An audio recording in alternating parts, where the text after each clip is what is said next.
Oui, Céleste Keppen, concernant les relations économiques, rappelez, comme je venais de le dire, que la Russie peut effectivement beaucoup et l'Afrique aussi a le potentiel qui va avec. On peut d'ailleurs citer le secteur de l'énergie hydroélectrique.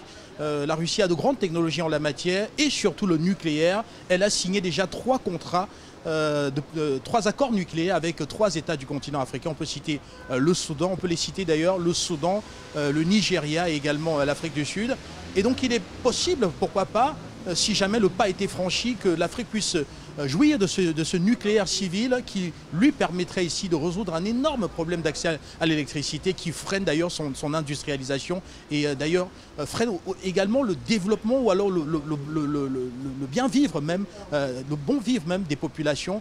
La Russie qui peut donc pourquoi pas franchir le pas et commencer donc à évoluer avec ces États-là dans ce partenariat et faire en sorte que l'Afrique pourquoi pas puisse commencer à avoir ses premières centrales nucléaires civiles et bénéficier de cette énergie très moins chère. La Russie aussi dans le secteur du gaz, c'est énormément de capacités, énormément de technologies. L'Afrique est un énorme pourvoyeur, a beaucoup de capacités, beaucoup de réserves en gaz. Cela peut également être exploité, notamment, pourquoi pas, dans des partenariats avec notamment le géant russe Gazprom. Il y a beaucoup de possibilités également en la matière. Dans le secteur du spatial aussi, l'Afrique a besoin de satellites, notamment pour faciliter l'accès à Internet.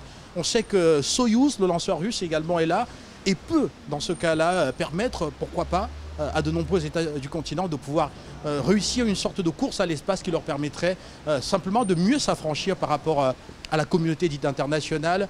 Et donc c'est pour vous dire qu'il y aura beaucoup à attendre ici à Saint-Pétersbourg, beaucoup à attendre de ce que pourrait donner cette relation russo-africaine d'un point de vue purement économique. Et bien sûr, la télévision panafricaine, nous serons là pour vous permettre de comprendre toutes les pistes qui se dégagent et aussi ce qui filtrera des audiences à huis clos qu'auront les chefs d'État du continent avec le président russe Vladimir Poutine, comme cela d'ailleurs s'est fait à Sochi il y a de cela quelques années. Et au sortir de là, forcément que de grands résultats vont être attendus parce que la Russie a coutume de respecter, d'honorer ses engagements. Et donc, si elle prend un certain nombre d'engagements, ici, il est clair qu'elle va les respecter. Et cela ne peut que faire avancer cette relation. Cela ne peut que faire avancer le continent africain.